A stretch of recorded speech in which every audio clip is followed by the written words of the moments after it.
Watching TV has changed over time. Streaming has become the new norm. That's why Golden State Media Concepts Television Podcast dives headfirst to the world of cord cutting. Want to be on the loop of what's hot in Netflix? Or if it's not a preference, what about original shows in Hulu? We've got you covered. Join us as we fill in the blank and talk about movies to stream and what show you should be binging. This is the Golden State Media Concepts Television Podcast.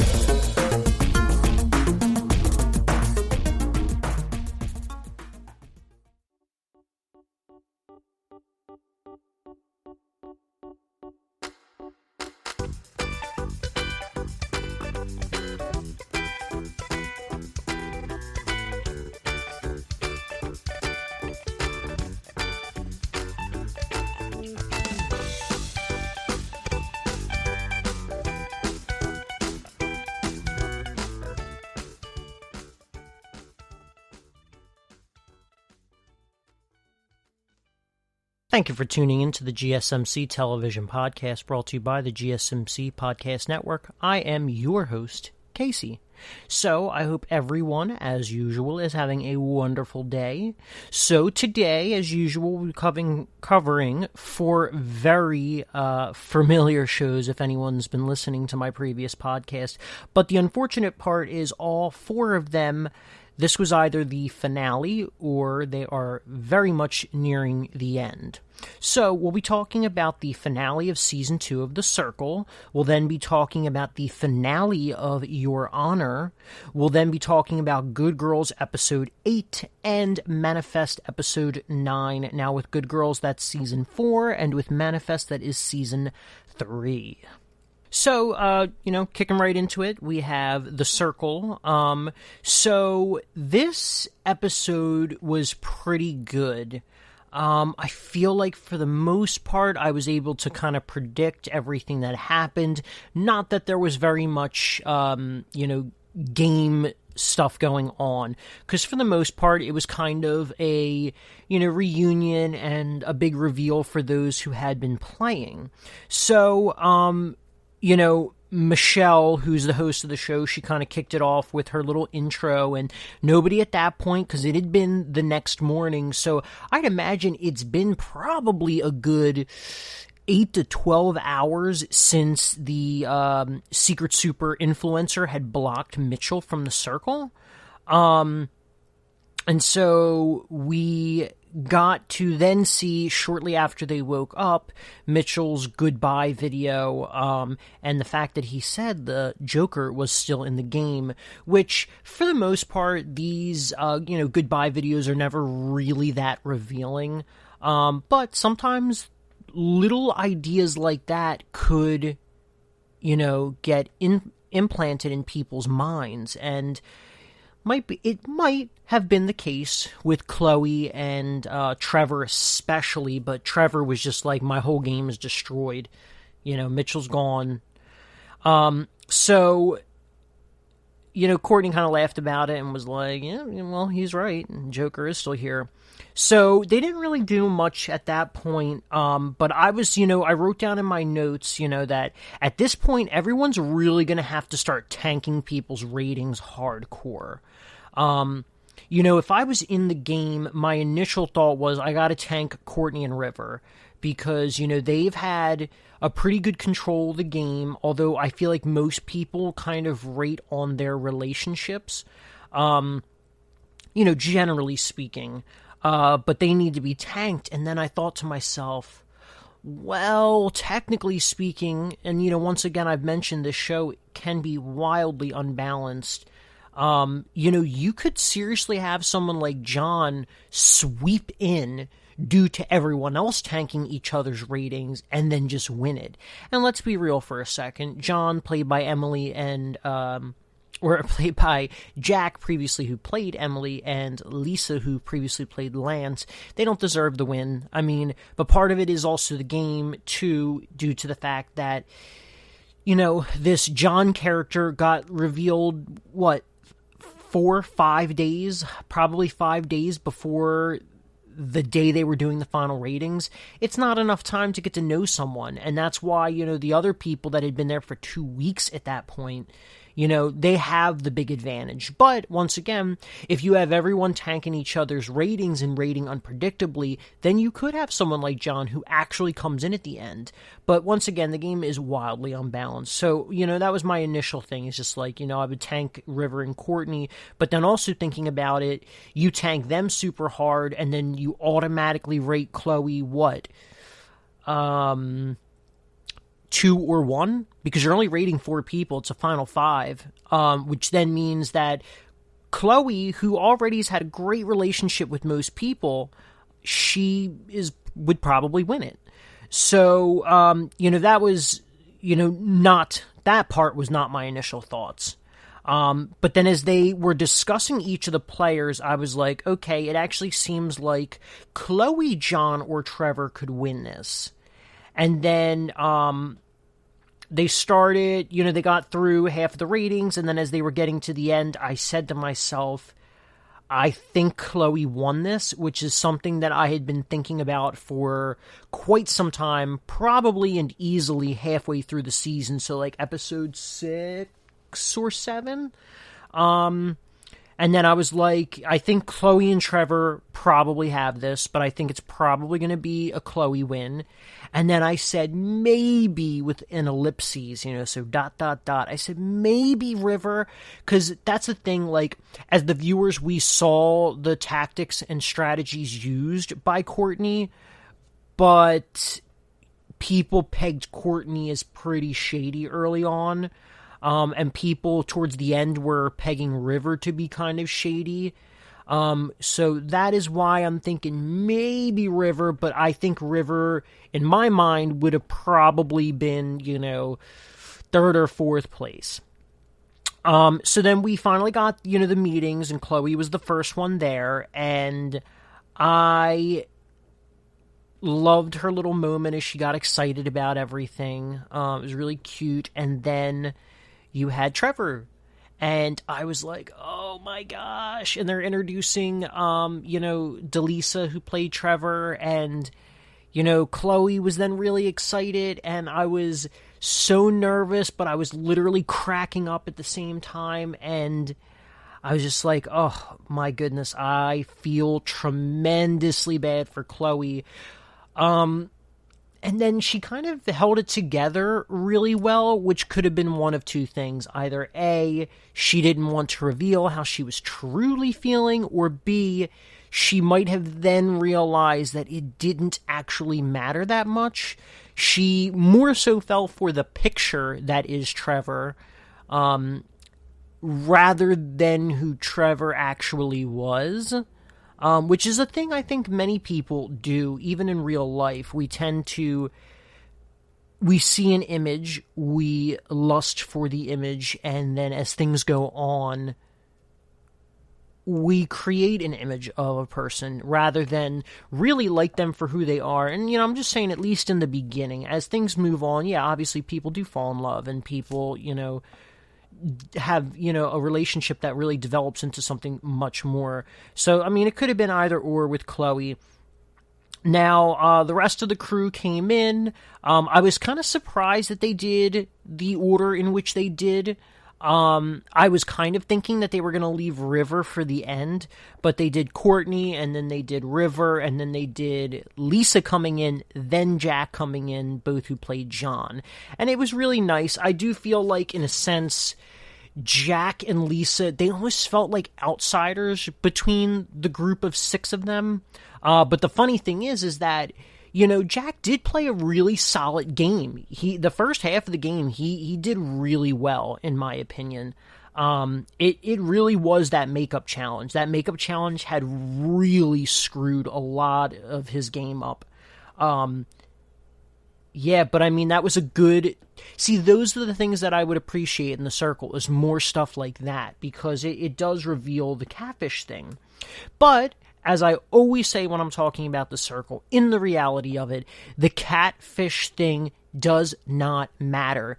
And I was stunned, but also super excited that of anyone to actually say that in the show, it was Chloe. Because Chloe was right. She said at the end of the day, and once again, I've literally been saying this, I've been saying this since season 1, catfish does not matter.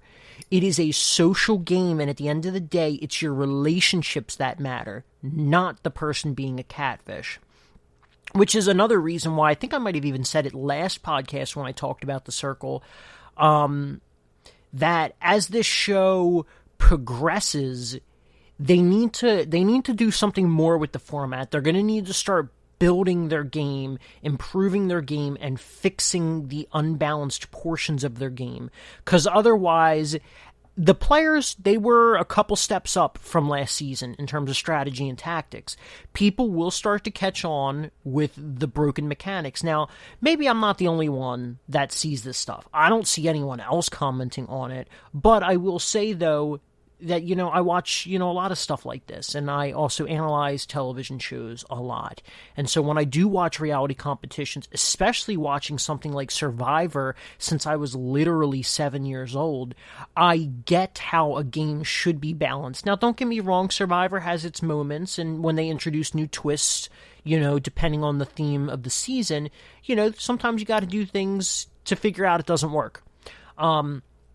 But overall, I think of the many competitions, the reality competitions that I watch, Survivor has got to be one of the best balanced shows. It also toes the line really well with strategy, social, and a little bit of, the drama. I'm not a huge fan of, petty drama, but every now and again it's kind of fun, to watch. But anyway, so that was kind of the end with that thing. The catfish doesn't matter. The game needs to really fix its unbalances. So then we got, a cut over to the previous 5 who were booted, because obviously it would have been 7 eliminations. But the fact that Lisa and Jack came back into the game, it didn't. So we had 7 boots this season, which is a lot. 7 boots is quite a bit in the way that this game is structured, and also the fact they introduced new people. So, we got one question from each of them that was kind of on the boring side. Mitchell's question was, you're wearing a shirt. If you would have won, you could have bought yourself more shirts. And it was stupid. It was really stupid. There could have been a million things to ask him. I mean, heck, Mitchell was the one person before anyone else, episodes before anyone else even said it, that Courtney was the Joker. That is something you can use.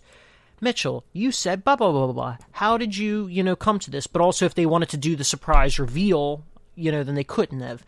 But there could have still been a million other things.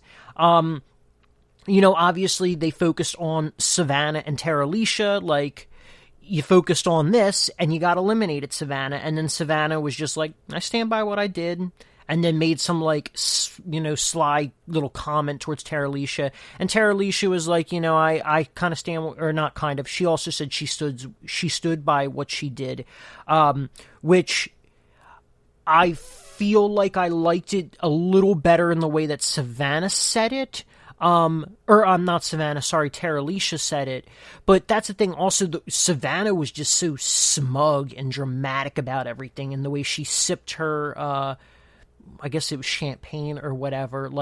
You can tell Savannah is a drama queen, which was not the original vibes that I got from her in the beginning of the season. Because once again, Savannah was my favorite. I think, between the first season and the second season, Savannah had worked her way into becoming one of my favorites really quick, but that all tanked by, I don't know, beginning of episode 3 as all the drama started. Now, granted, in one sense, Tara Alicia did start all the drama, but it also all stemmed from, Savannah going super hard for keeping Courtney in the game, which, I mean, at the end of the day, I guess you do have to blame, Tara Alicia, but also then she says this whole thing about, my truth. Well, my truth was this. Well, I hate to tell you, but your truth doesn't matter. There is one truth, and that is the truth. you know? And yeah, it was just really ridiculous, but you can just tell that that's probably how Savannah is in real life. So they ended up bringing in the final 5, or technically final 6. And, Chloe talks about batting away the drama, and, that's how she kind of balanced herself in a really good social situation. But I do think that was a little funny, given that Emily, originally played by Jack, said the same thing. Well, not in the finale, but he said before that he didn't want to get involved in any of that. So he played the middle ground. And I think he once again did a pretty good job playing the middle ground. But at the time, Chloe had faulted Jack for doing just that. So that was a little annoying. So the ratings came in, and John placed 5th. And by the time we got to it, I have to say I really wasn't surprised. It was a feeling that I had coming into this episode anyway. Because once again, you really don't have much of a shot at winning these when you come in days before the game ends. Because this game, probably more than any other reality competition that I've seen, the social aspect of the game heavily outweighs every other aspect of the game. River then came in 4th. Now, I was a little shocked about that, because I even said it earlier, but I was kind of expecting Courtney to place 4th. But once again, that is another reason why this game is unbalanced, because with people tanking the ratings, you're asking people in the game to essentially award someone else $100,000, when if anything, it should be the jury who gives away the 100,000. If there was a jury in this game, which there really should be. So I think people getting scared that River, might win it, they tanked him. Because also, if you look at the previous ratings, the episode before, River was rated number 1. And so he got the Secret Super Influencer. And that's the crazy part of it all. So I think that's probably why River was 4th. And then obviously we had Courtney, who was 3rd. Now then we got down to it, and it was Chloe and Trevor for the last 2. And I was a little surprised, but also kind of not super surprised, because I did think Chloe and Trevor were going to be 1st and 2nd, but I was happy that Trevor got 1st. Delisa played a good game. She played a good catfish. For the most part, no one suspected her, and even when they did suspect her, then she did something that completely shattered their expectations, and then just took it back to, no, there's no way Trevor's a catfish. And once again, catfish doesn't matter, but to these people it did matter, so it was a vital part of the game. So ultimately, I'm happy with Trevor winning. I love that Delisa did tell her husband, Trevor, that she won when we got to see that moment. It is funny, though, right at the end, you could see that Mitchell and Chloe were talking. So that's another thing. I don't really think Chloe took it too hard in the reality of it with the whole Trevor situation, because now she knows she's got Mitchell. And it's always so cringy when people like each other and then they mention each other as brothers and sisters. It's just, ugh. But anyway, I think the next podcast, assuming I get a chance to watch it, there is a season 2 after party episode, and I imagine that is probably the real circle reunion. So I will be watching that and discussing it next. Well, next podcast. So on that note, we're going to take a little break, and when we come back, we'll be talking about Your Honor, episode 10. Want to know the latest and hottest music hitting the airwaves? Don't be left out. Listen to the Golden State Media Concepts Music Podcast. Keith keeps you on the loop with everything you need to know from pop, rock, hip-hop, and the top 40. And we'll throw in news of your favorite artists, concert and tour dates, and so much more. Listen no further, because this is the gold standard in music podcast.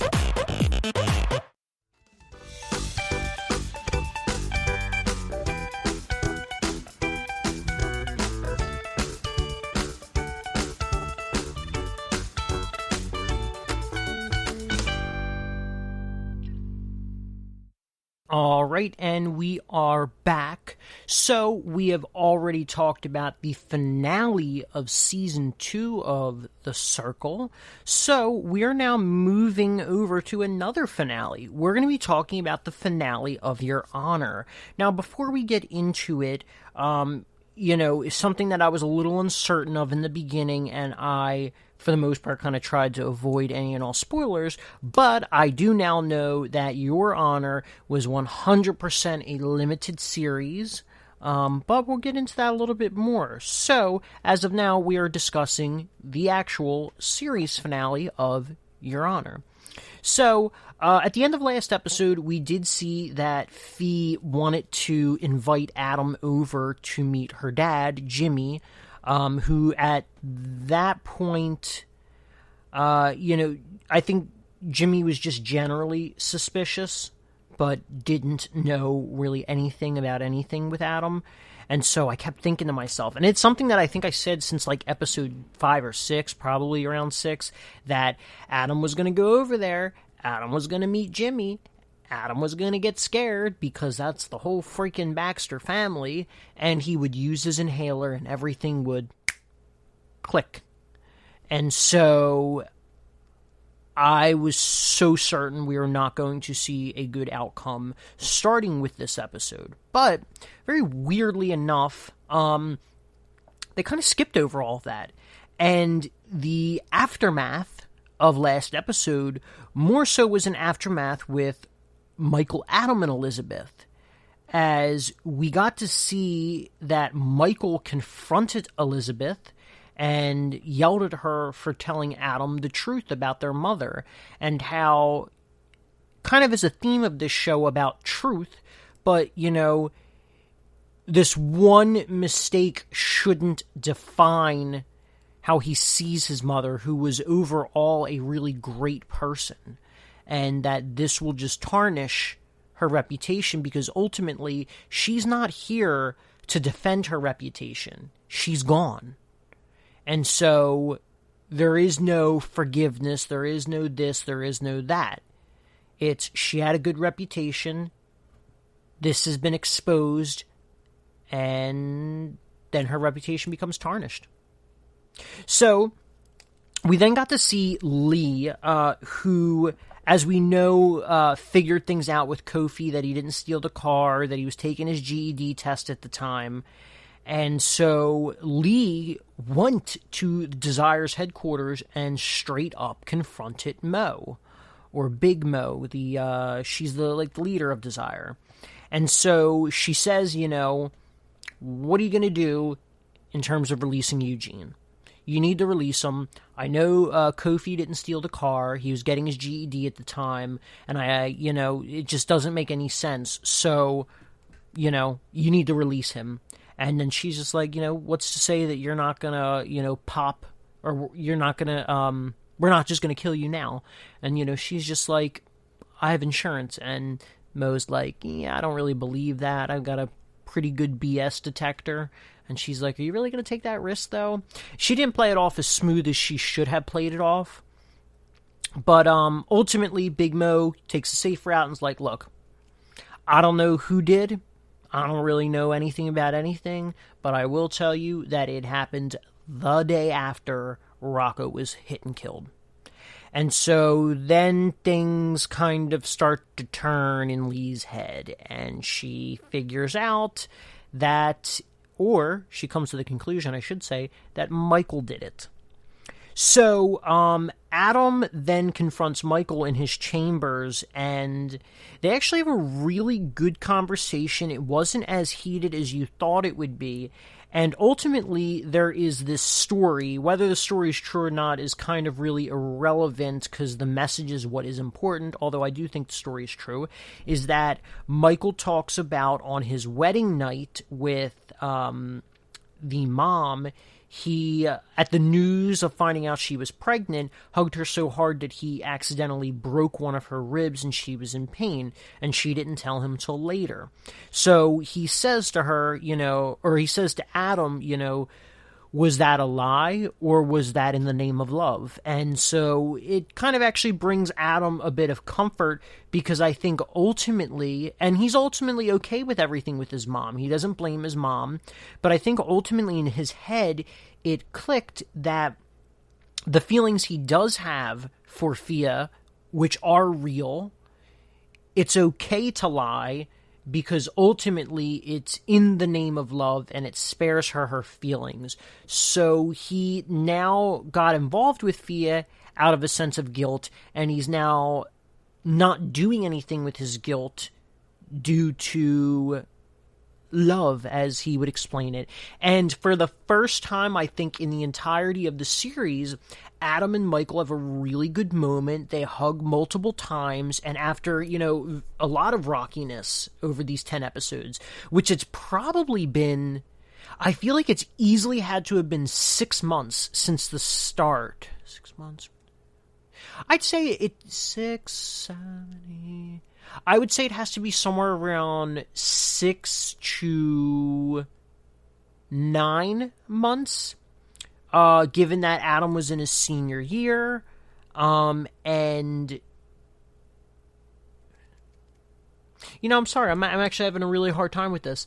It never really occurred to me until as I'm speaking these words. We know that the trial's been over the course of 3 months. That was discussed last episode. Or at least, since Carlo's arrest. And it had to have been easily weeks within the other episodes. So it minimally has to be anywhere from 4 to as long as 9 months. We know he was in school. We know he was a senior. We know that, or at least I believe he's a senior. We know that, you know what? Hold on. You know what, I tried to just search it up, and I couldn't find anything on it. But you know what, I guess at the end of the day, it's sort of irrelevant. Kind of lost my place with everything now. But ultimately, the whole Adam-Michael thing, it's the best that their relationship has ever been. They've come to a place of healing. I think Adam has found a way to deal with his guilt, and I know a lot of people weren't really happy with that in the beginning. Anyway, so we see moments of, Carlo lying on the stand about the whole Kofi story. We know that Lee checks the prison, and then Fiona questions him about how it's a lie, and he calls her a stupid C word, and things are looking real bad. For Carlo at this moment in time, which I think this just goes back to a conversation that was had earlier in which, Jimmy is more logical. He has his moments of emotions, but he's a more logical guy. He knows how to run his, his crew and his syndicate. Whereas you then see his wife, who is a more emotional person, and she does things a little bit more recklessly. She freaking was, by pushing Jimmy, she was responsible for the death of an entire family, especially with, I think there was 3 little kids in that house. And essentially she's responsible for Kofi's death. Because of everything that happened in the prison with Carlo. She's done a lot of damage in this show, and Carlo ultimately, I think, gets everything from her. So, but it's interesting. Fiona caught him in a lie, which automatically should really present a number of issues, because that's perjury. He lied on the stand, and that should automatically look really bad with the jury. So I think that was the point, is that it did look really bad. We then saw Nancy checking into the soldier, but of course, as we knew, the soldier probably would come back, or the homeless guy, we didn't know he was a soldier at the time, but the homeless guy coming back into the story, that just happened to be the date that was very important to him. And so Nancy, who was already pretty suspicious of Michael, or starting to get suspicious, now is kind of piecing things together. And, there's a lot of information that we thought had to really be tackled in this finale, and it is all coming together now. Lee suspects, Nancy suspects, Michael then gets confronted by Nancy, and Michael pretty much tells her. And then Charlie, who also then confronts Michael, figures out because of Franny last episode, that it was Adam. And then so Charlie tries to make a deal with Nancy, that he knows Nancy's not one of the corrupt people, but, they need to get all these corruption out. And they're only like 10 days or less from the mayor election. So he's going to get all the crooked cops out, all the crooked judges out, which seems like to be the overwhelming majority of people. Then you have Lee, a third person who goes to Michael. Or technically it's a fourth person. You had Adam, then you had Nancy, then you had Charlie, then you have Lee. And Lee thinks it's Michael, and she's so convinced as she starts to get more heated, but Eugene pops in there and is like, oh, he is the jogger. He's the guy that came by my house. And then so that pushes it off, but she figures out it was Adam. Because if it wasn't him, then it had to have been Adam. And so that, does a lot of damage. And I get where Lee's coming from, but I also get where Michael's coming from. I mean, I'm not a parent, but I can only imagine what you would do for your kid in this situation. So she says, there's only one way to cleanse your soul. Stop making things about you, because he even says that, he loves her and he wants to be with her. And she's like, yeah, you're tarnished. But the only thing you can do to cleanse your soul is let Eugene on the stand to testify against Carlo. And so he bars Carlo from taking the stand. And then we see that Lee gives him the cash for the ball that Michael sold and then gave her. So this ball has also made a pretty significant journey from episode 1 all the way to the 10th episode. Just being on the floor rolling around, to Kofi having it, to the right-hand man of desire having it, to then Eugene, then to Lee, back to Michael, then the money being exchanged to Lee, and now to Eugene. So, I mean, it's been quite a story, and I love the little details in the show like that, because obviously, for those who have seen, which should be pretty much anyone listening to this point, this ball actually plays a very important part in the finale. So, Michael fakes a note, and, it ultimately leads them to doing the 911 call, which ultimately really upsets Eugene and Lee between him being barred, this 911 call, and then the verdict being that Carlo is not guilty. Eugene's angry. Now he's got a bunch of cash. What does he do? He buys a gun. So the rest of them go to the party, and, Jimmy calls Michael because he knew from the 911 call, because Adam whipped out his inhaler as he was having a panic attack. Then you have Michael running to the party. All this chaos is happening. Tensions are high. At this point, it's the end of the episode. There really can't be much more. And so Michael's trying to get into the party, and you really don't know how he's going to get into the party. You don't really know how things are going to end. I'm thinking Eugene is going to probably shoot up the whole place, but then again, he only has a little gun. That little gun has to be like a 9mm. I mean, you could still obviously kill someone with a gun, and it's only going to have, a certain amount of bullets, if I had to guess, probably 8 to 12, maybe 15 at the most, but I don't even think that. So I'd probably say it's got about maybe 12 shots in it.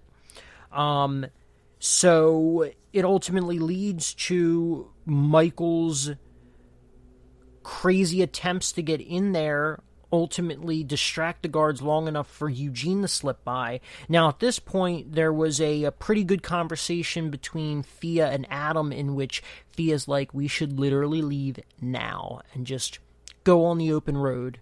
And, he jokes about, cramming into her little tiny car, but that they should, go on a road trip to Alaska. I mean, that's really the other side of North America, pretty much, because they're in Louisiana.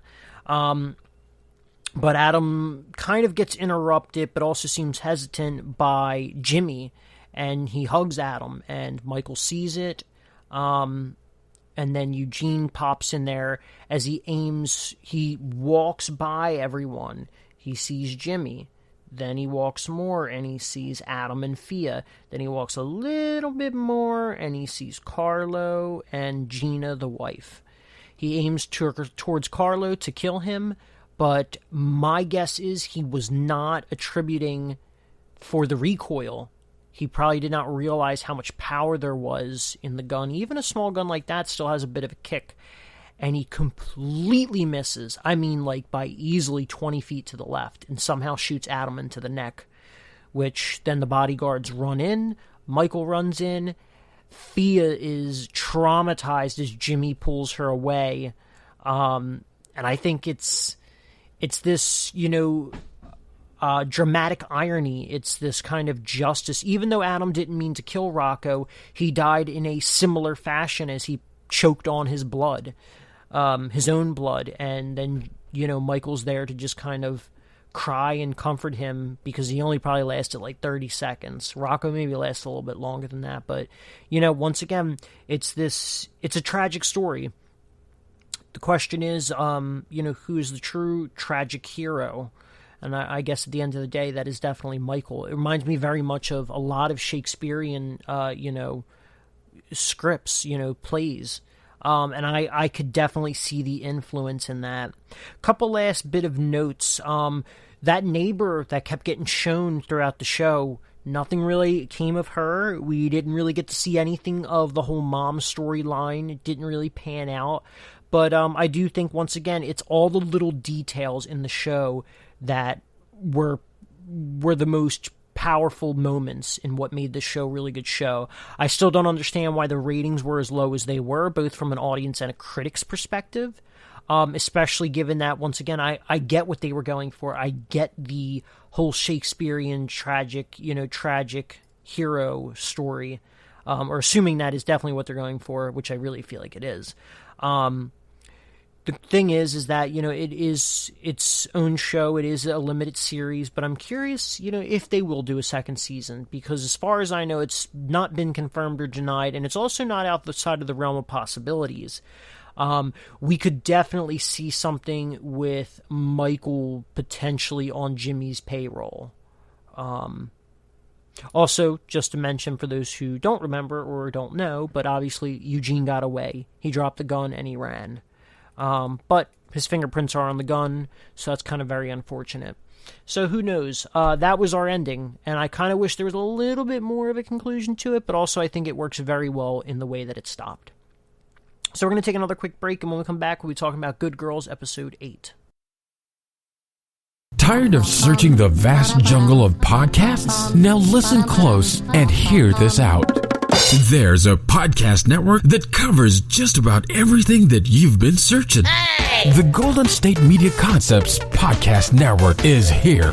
Nothing less than a podcast bliss with endless hours of podcast coverage. From news, sports, music, fashion, cooking, entertainment, fantasy, football, and so much more. So stop lurking around and go straight out to the Golden State Media Concepts Podcast Network. Guaranteed to fill that podcast itch. Whatever it may be. Visit us at www.gsmcpodcast.com. Follow us on Facebook and Twitter, and download us on iTunes, SoundCloud, and Google Play.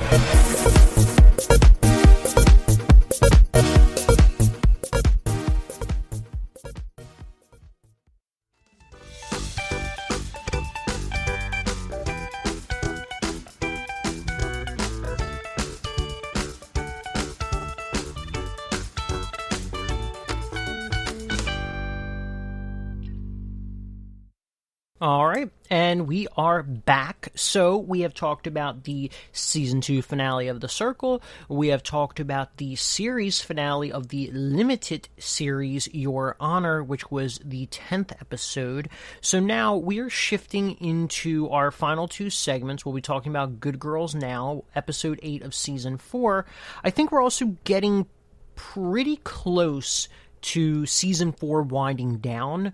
I am one episode behind right now, so I'm actually hesitant to really search anything up, but I don't think this season will be any more than 13 episodes. But given, the events of this episode, with everything that happened with Rio, I really don't see there being many more episodes, and I don't know what's going on generally with a lot of the filming in the pandemic. But let's just kind of get right into it. So I think with this episode too, I guess before we get into the details, I think this might actually be my favorite episode of the season so far, and I think it also might be the best episode of the season so far, and definitely one of the better episodes of the series. And there's a couple reasons why, which we will now dive into the details of the show. So first off, we started the episode out with a flashback. The flashback has two Hispanic kids in it, which you obviously find out very quickly. It is Rio, because he's doing a little doodle as he wants to be, I guess, a wrestler or a boxer, and so he writes, like, Rio on the belt.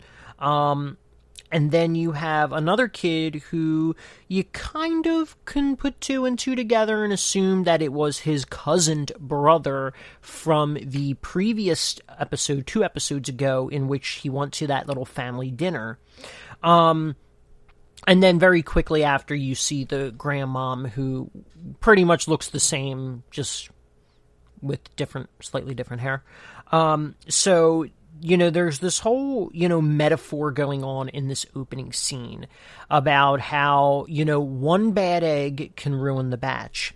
Now, you don't really know much about Nick at this point in time, and you know a lot about Rio, and you know about his life of crime, and you think that his family's involved, but you don't really know if that's true and to what extent they're involved. We definitely know that Rio is involved, though. Obviously, because Rio is gang friend, as it's always said in the show.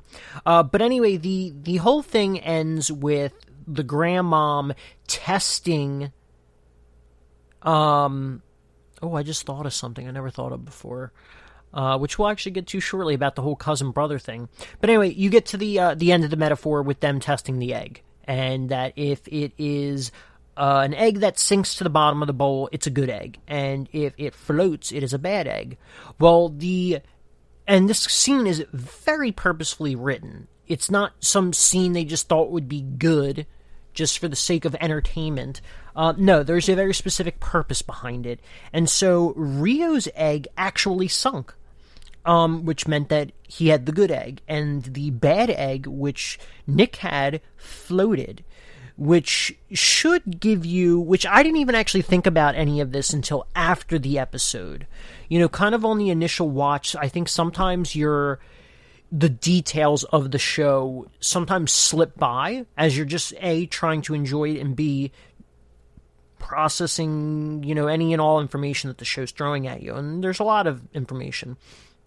Another reason why I think binge watching is overall pretty bad to do, because you do miss things. You need to take the time to sit back and let, stuff process in your brain. So anyway, we get the whole cousin brother thing. We got that 2 episodes ago. We got it now.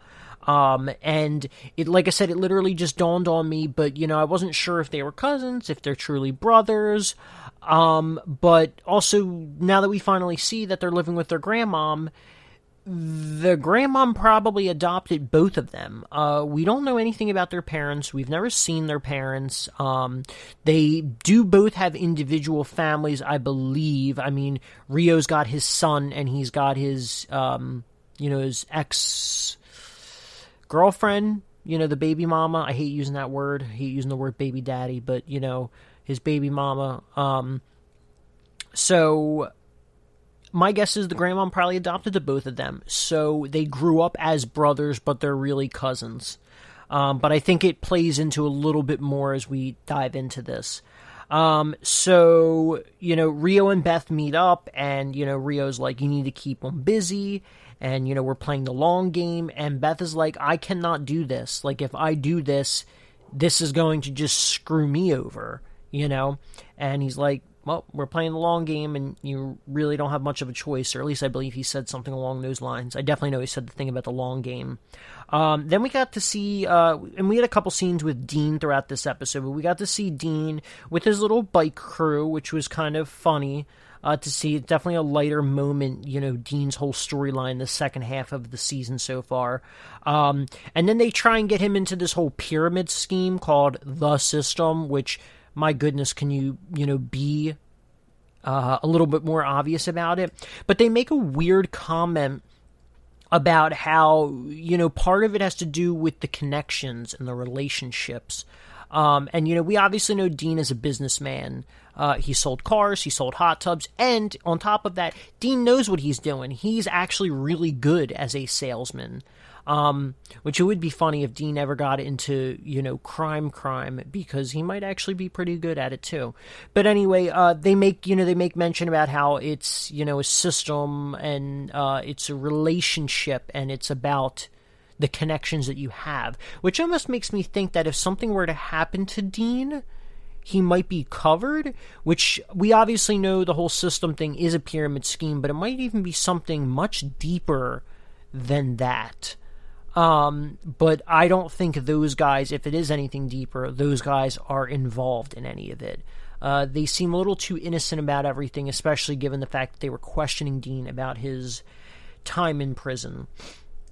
So we got to see also a scene with Stan and the girls as he tries to turn the girls, he tries to turn them against, what's that guy's name? Gene. And it didn't really work, and Ruby even kind of says it was sort of a stupid plan, but you really can't blame Stan for trying. We also then got another scene with Beth and Dean in which the kids are playing with their toys, and the one son tricks the daughter into, taking a lesser toy, which I think ultimately gives Beth the idea of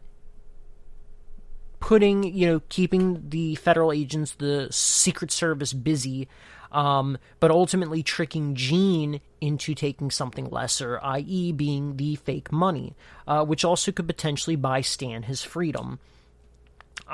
So they make fake money, they hatch the plan, but obviously Gene does not go for it, and he keeps making, really degrading remarks about women, that he doesn't work with B words, and so we unfortunately see that whole thing play out. But they, go back to the drawing board, and I think the cool thing is that we got to see something or an interesting thing, depending on, how you really look at it, where they're not sure what to do, and Annie comes up with, I don't even know if I'm pronouncing it right, but Occam's razor, which is a principle stating that of any two possibilities, the simple answer is most likely the true answer.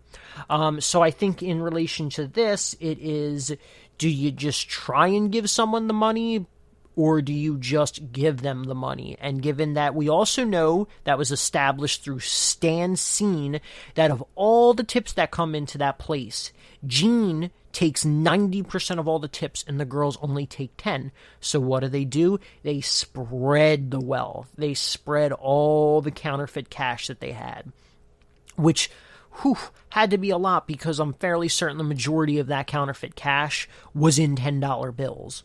So, the Secret Service comes in and they're like, what's going on? The girls are like, well, you wanted to know where the cash goes. Here it is.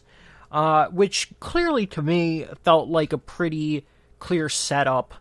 So yeah, they take Gene into custody and they question him, where then he gives up every bit of information, every bit of connection that he's ever had. Although I'm curious about who his partner is, because he talks about how they're not a bad person, and I guess Gene was just assuming that they were involved in this and he wasn't, privy to that information.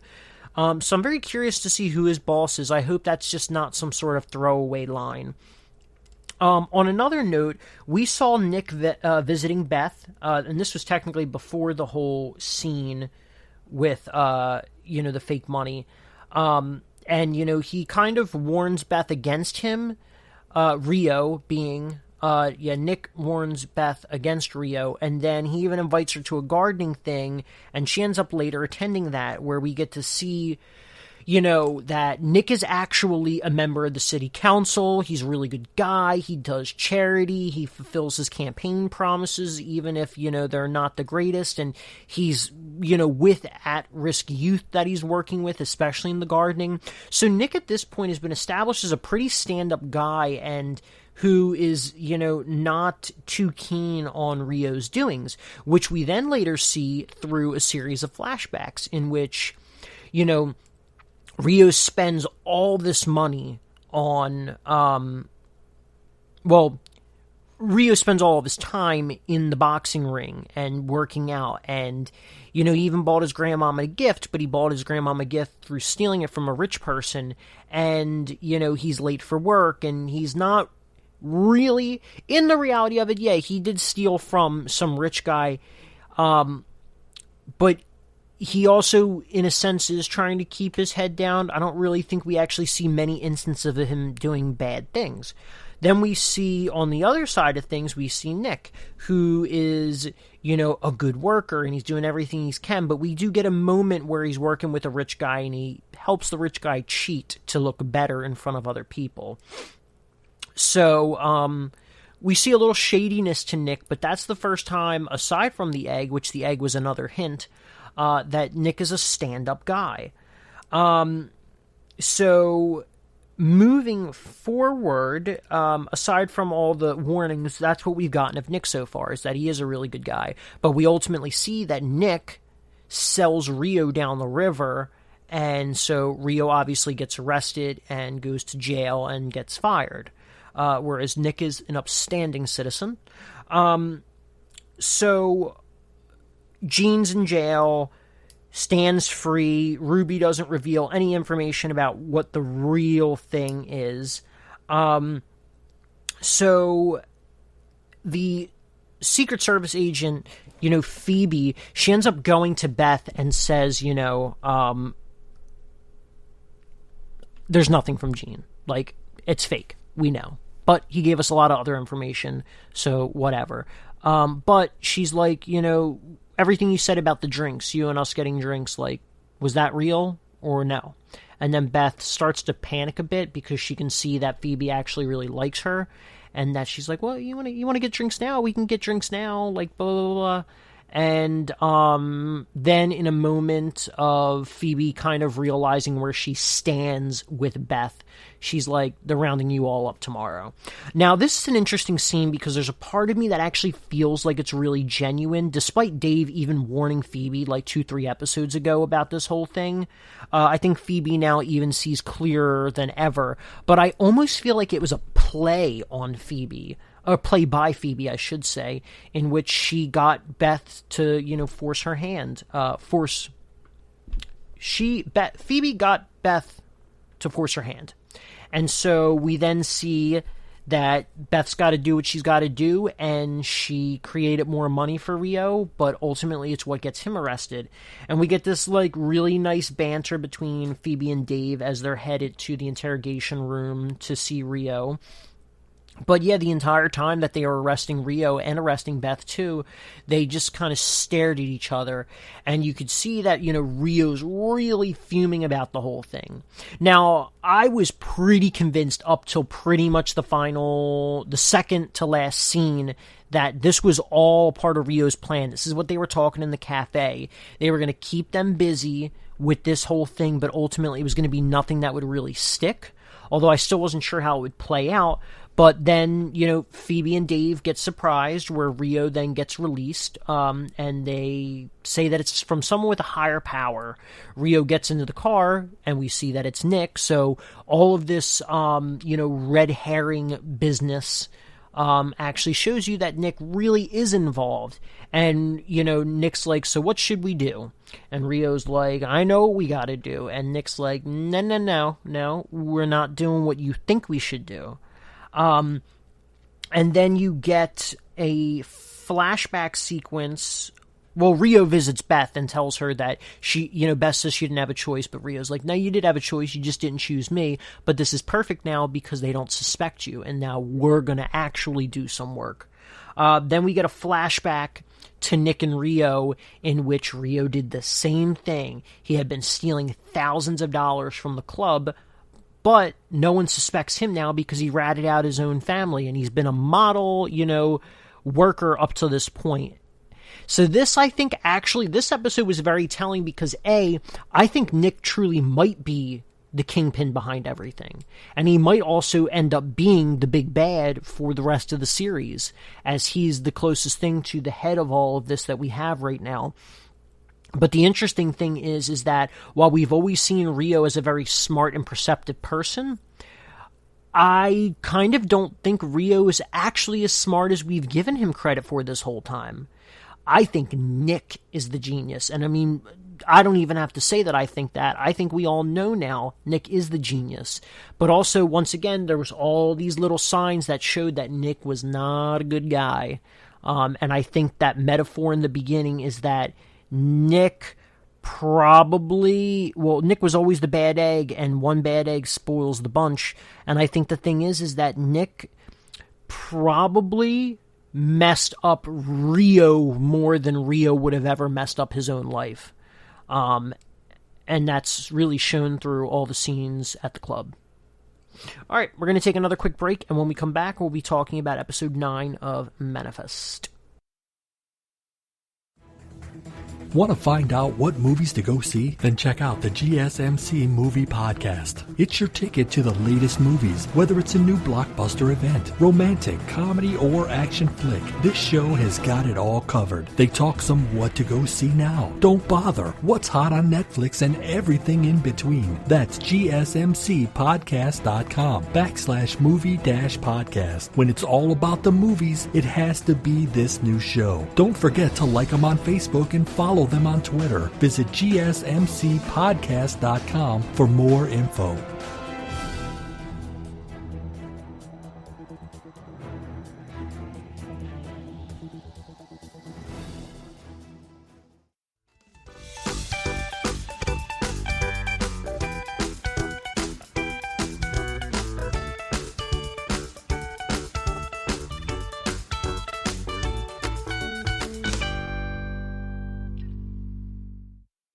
All right, and we are back for our final segment.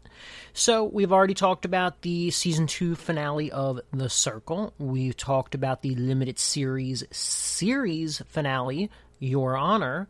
We also talked about Episode 8 of Season 4 of Good Girls. So now we are going to talk about Manifest, Season 3, Episode 9.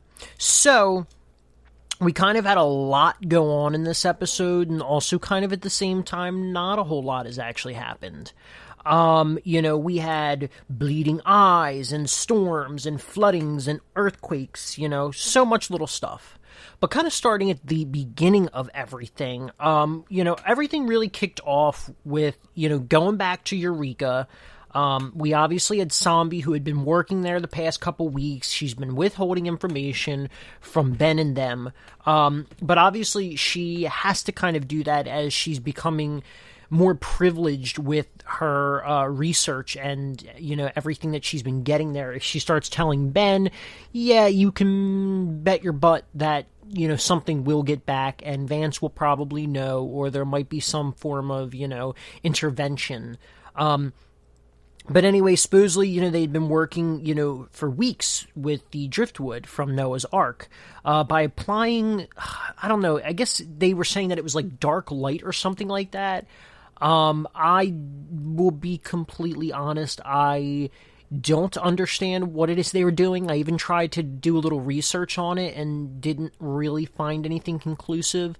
I mean, because you look at the whole experiment that they were doing, which then obviously Sanvi ended up taking over because supposedly in the weeks that they've been doing it, no one's been able to get any results. It just kind of looked like the driftwood was vibrating a lot within its case, but supposedly it was a dark light treatment. Once again, really not sure what that is, so I apologize for not being able to help anyone else out on that one. But So obviously, as Sambi's doing it, there is a bit of an earthquake, which, goes off on the English guy's monitors, but more specifically, Sambi is bleeding, and she's bleeding from out of her eyes, which it's always funny. I'm actually very curious, and I'm not going to waste my time right now searching it up, but I'm very much curious if that is even a real thing, because you always see that in shows and movies. It's usually under a very, very extreme circumstances. Yeah, it just kind of looks like it's coming out of your tear ducts, and I don't really understand how your tear ducts would secrete blood. But yeah.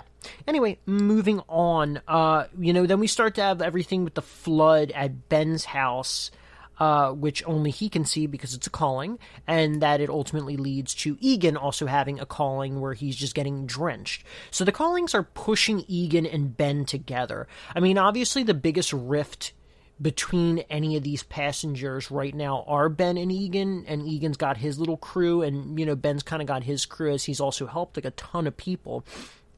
So I think, the callings are trying to push them together so they can better help their lifeboat, because we do know that it is an all-or-nothing situation.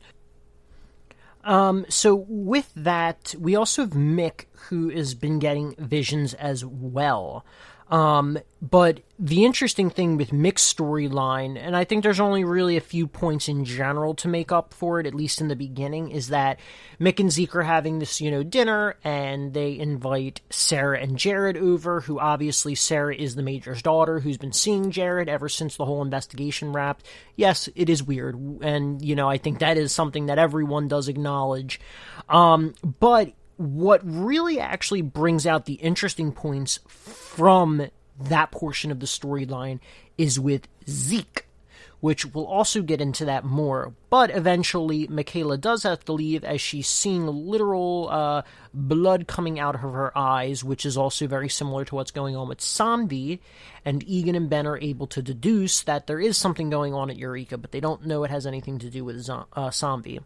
But also we see the storm clouds, which also is another clear indication that it is Eureka. Now, Egan is very interesting because it seems like they're all getting different parts of the calling, whereas Egan was seeing the rain and the lion. Michaela was seeing the blood from the eyes, but I think she was also seeing the lion. And then we had Ben, who I think was just generally seeing the flood. And I mean, the calling obviously continues to evolve as the episode goes on. So anyway, yeah, that whole thing aside, it ends up leading Michaela to Eureka as Sambi's condition is getting worse and worse and worse and worse and worse. And it's funny, they're throwing around all this medical terminology, about her crashing and all this other stuff, but literally the monitors and the beeps and boops that you normally would hear, that you do hear in the show, literally do not support a girl who is crashing. But I think ultimately the point being is that she was dying, and we could see that, and there was literally nothing that they could do.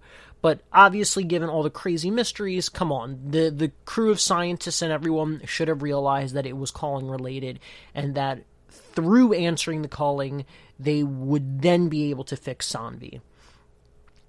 So we also got another, like a B storyline in which, as mentioned before, did we mention it before? You know what? I'm actually thinking about the people that I've actually talked to about this episode. So we got this weird moment of jealousy, or not really jealousy, but irritation that, Angelina was getting in really good with the family.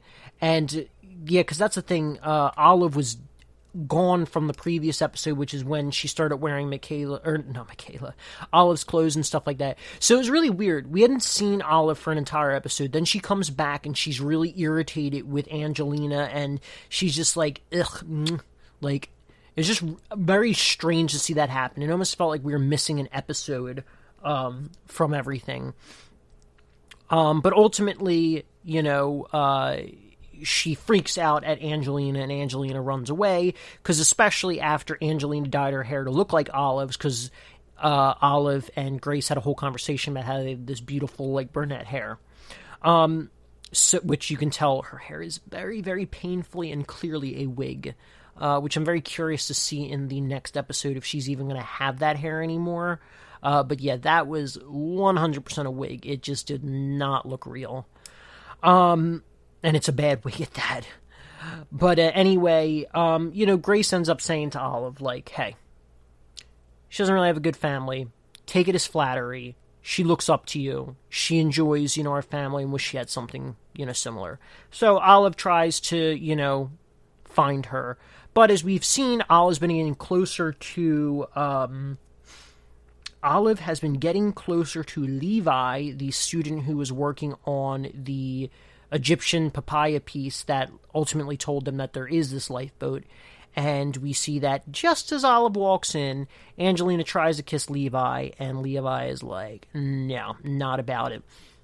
Which really leads me to a whole other thing in which Olive dating older guys. Now, I guess actually at this point, I think Olive... No, I guess she's done her senior year now, so she's got to be about 18 years old. But this guy, given all the years of experience he was throwing around, this guy Levi has got to be at least 24 years old. If I had to guess, he might actually be closer to 26 years old. What is a 26-year-old man doing with a high school girl or a girl just graduated from high school? TJ was also a little bit older than her. I think TJ was like 19. She's like 16 or 17 at the time when they initially met. Little weird, not as far-fetched as they could have literally dated while they were both in high school at some point. But this guy is definitely older than her. This guy's very weird, angsty. He almost feels like a character just by his appearance. Anyway... so going back to Egan and Ben, we got to actually see the Alzuris journal again, which was like soaked in water, which thank God it was only the Calling, because I'm sure that book is going to continue to be a very invaluable piece as they continue to move along their journey of the Callings. Now, I was also thinking about it. I don't think we ever actually got to hear what happened to Alzuris. At least not that I can remember. I don't think they've said that he died or he survived the Callings. I think they actually said that they're not sure when he died, which means that he could have, flown off the radar at one point. But we do know that he and his crew all witnessed the event together or vanished together, and they all witnessed the silver metal dragon, which was clearly 828. So who knows, all the times might converge around Alzuris' time, which is easily predating a couple hundred years. But, they look through the journal and they see that a number of the crew members are out at sea and they are drowning. Now, the whole thing was that they were like, all right, well, there are bad eggs. And, as the previous episode saw, there was like somewhere around, I don't know, like 8 to 16. I know I had this debate on what the number was before, but I can't remember it again. Who might be endangering their lifeboat. And so they're going to have to jump ship. Now, in my mind, Alzuris, them literally jumping ship, led to their death, which would really have to mean the same thing. If people were to jump ship to protect the rest of them, people would literally have to die. But when I was looking at the book, I actually saw it as Alzuris tossed them overboard to protect their lifeboat. Now, I'm very curious how back then, with them being on the ship, they were able to decipher a lot of this, unless their crew was the crew that they always hung around with, and so they jumped ship at a later point. Michaela finally gets into Eureka, and she's, talking to Sambi as they then decipher about the Asian fable about the woman and the crying lion of blood, which those villagers tricked the woman into thinking the town was going to flood by painting blood on the lion, and she ended up actually being the only one to survive as there was a real flood. Now, flooding is obviously another big part of all these metaphors and these stories as it all connects, generally some sort of water. We had the 828 people. We've seen that their, plane was actually at the bottom of the ocean. We've seen Zeke in a frozen, area, snow, frozen water. We saw the one guy from season 1 who drowned at the bottom of the river. We saw the meth heads who all were at the bottom of the lake. Alzurus, who was on water, and now Noah's Ark, which we obviously know is another thing on water as the entire earth was flooded. So that's just kind of being, a general, theme and reoccurring thing in this show. Now, I also was saying to my family, because like I said, we watch, most of these shows together, or at least the shows that I generally discuss on the podcast, that this storm, just like in the Bible, was the flood. It was this storm that lasted 40 days and 40 nights that caused the flood of the earth. So that was very interesting. But ultimately, it leads to Michaela saying to Sambi, like, hey, you're not telling us something. You're lying about something. What is it? And it ultimately leads to Sambi coming to terms and telling Michaela of the truth about the Major. But, in order to help further prevent the sinking of their lifeboat, Sambi says that she thinks she's going to have to, get arrested for it. And Michaela is a cop, and she now knows that Sambi killed someone. But Michaela's like, I think you need to, let things settle for you before we go to those lengths. And she's like, just don't tell Ben. Let me tell him. We end up finding out at the very end of the episode that Troy and the English guy, Troy being Sambi's old assistant, they figured out that the seismic activity, the earthquakes were all happening under the lab, which obviously has to do with the driftwood disappearing, which is also another revelation that Sambi was able to, using that treatment, cause it to disappear and thus having an earthquake triggered.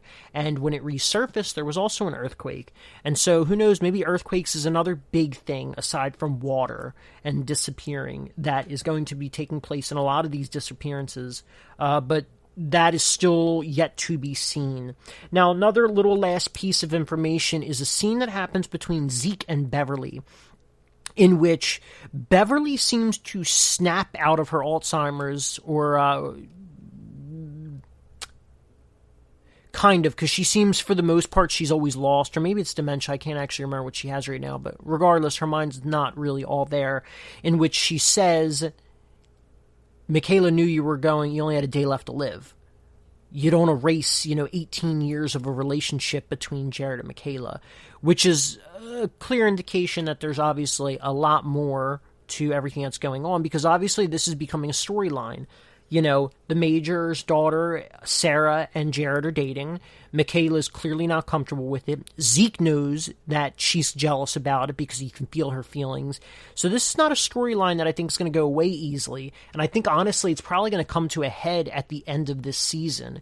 It's just a matter of, will it result in something against the Major's daughter? Will it result in Zeke and Michaela breaking up? What's going to happen? Because, Beverly's right. There's a lot of history between them. And even after Michaela being gone for 5.5 years, it just didn't go away. And Jared even literally got a divorce to be with Michaela, and that did not end up happening. So, a lot to be seen. Hopefully at least another 3 to 4 episodes of this season. So on that note, we are going to end everything there. So, once again, thank you for listening to the GSMC Television Podcast, brought to you by GSMC Podcast Network. I'd like to ask that you please remember to subscribe to the show, write a nice little review because it really helps us out. And also, if you could please follow us on Facebook, Twitter, and Instagram, that would be greatly appreciated. Thank you, and have a good night. You've been listening to the Golden State Media Concepts Television Podcast, part of the Golden State Media Concepts Podcast Network. You can find this show and others like it at www.gsmcpodcast.com. Download our podcast on iTunes, Stitcher, SoundCloud, and Google Play. Just type in GSMC to find all the shows from the Golden State Media Concepts Podcast Network, from movies to music, from sports to entertainment, and even weird news. You can also follow us on Twitter and on Facebook. Thank you, and we hope you have enjoyed today's program.